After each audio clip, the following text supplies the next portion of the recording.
સ્ટારલિંકનું ભારતમાં ટ્રાયલ ક્યારથી શરૂ થઈ શકે છે? જી, તો ઇલોન મસ્કની કંપની સ્ટારલિંક જે છે તે ભારતમાં પોતાની સેવાઓ શરૂ કરવા માટે ખૂબ જ ઉત્સુક છે.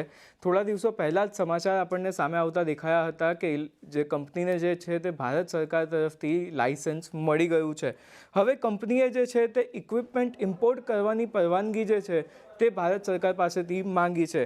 આ ઉપરાંત કંપનીએ એવી પણ વિનંતી કરી છે કે ડ્યુટી વગર જે છે તે આ ઇક્વિપમેન્ટ ભારતમાં લાવી શકાય તે માટેની એક પરવાનગી પણ કંપની તરફથી માંગવામાં આવી છે.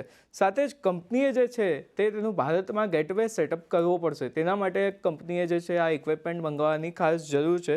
સરકારે જ્યારે ગેટવે સેટઅપ થઈ જશે ત્યારબાદ સરકાર જે છે તે કંપનીને કામચલાઉ ધોરણે સ્પેક્ટ્રમ પણ એલોટ કરશે તેના ટ્રાયલના કામકાજ માટે.